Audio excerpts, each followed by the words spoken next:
Oui, je voudrais vous remercier d'abord de votre présence pour nous permettre de partager avec le reste du Sénégal le bonheur qui nous habite aujourd'hui après 15 jours de formation de nos jeunes dans différentes filières liées un peu au tourisme et à l'hôtellerie. L'objectif donc à la base était un peu de permettre à nos jeunes d'être compétitifs, surtout devant la situation que le Sénégal traverse en matière d'emploi ou de promotion d'emploi à grande envergure. Vous savez, aujourd'hui, quand on va à la recherche de l'emploi, le premier critère à remplir, c'est sa capacité, c'est d'être compétent. Donc nous avons démarché le ministère du Tourisme à travers l'École nationale de formation hôtelière pour venir donc nous renforcer nos jeunes pour faire en sorte que les 2 ans de crise liée à la Covid-19 puissent donc être oubliés à l'entame de l'ouverture de la saison. Vous avez vu que l'État est en train de faire beaucoup d'efforts ici dans la localité avec le grand projet de rénovation ou de reconstruction même de l'aéroport du Cap Skirring. Il y a également d'autres volets liés aussi à la touristification à travers donc la construction de structures d'accueil, d'hébergement et même de restauration ici dans la commune de Diembéring. Nous, en tant que collectivité territoriale, on voulait donc apporter donc, notre contribution, pour ne pas dire notre partition, donc en positionnant nos jeunes pour qu'à l'arrivée, ils puissent donc être déjà opérationnels. Dans les cibles, il y a certains déjà qui travaillent.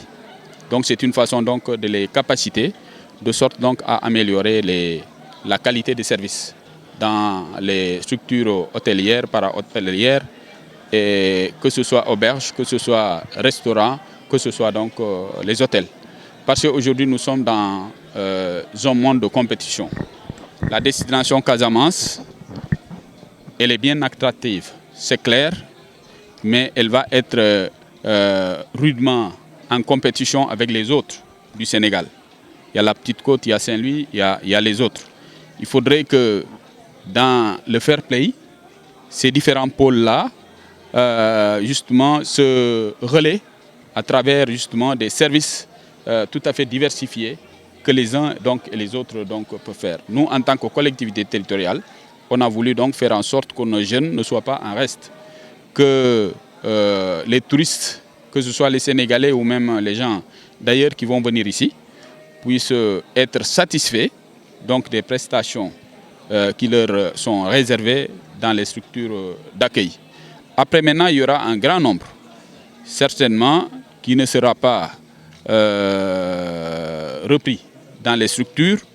À ces gens-là, on va certainement, à travers un accompagnement sur initiative de la commune, essayer de voir comment est-ce qu'on va faire la promotion de l'auto-emploi avec donc, nos partenaires qui sont déjà au courant donc, de cette initiative pour faire en sorte que l'auto-emploi puisse donc permettre aux jeunes également de gagner dignement leur vie parce que, en tout cas, les caractéristiques économiques de notre commune militent largement en faveur de cela. Comment s'achemine l'ouverture de la saison touristique aujourd'hui? Est-ce que les jeunes que vous avez formés vont permettre de répondre à la sollicitation des structures hôtelières? Sans nul doute, c'est vrai que l'hôtellerie dans le pôle sud était quand même en crise pour plusieurs raisons que vous tous vous connaissez. Mais depuis quelque temps quand même, à la faveur de la levée de la restriction de la Casamance un peu dans la zone rouge, les signaux reprennent d'autres couleurs. De plus en plus, nous sommes donc en mode vert, en tout cas dans les chancelleries donc, internationales. En foi de quoi, en tout cas la destination Casamance qui est déjà bien prisée et de plus en plus très dynamique, n'est-ce pas? Il nous revient à nous, acteurs territoriaux, de donner notre partition pour que ces touristes-là qui arrivent ici puissent être déjà satisfaits. Donc ces jeunes-là que vous voyez, la plupart d'entre eux opèrent déjà dans des structures. On va donc leur permettre de formaliser justement une connaissance qu'ils ont déjà acquise, de sorte donc à s'améliorer davantage.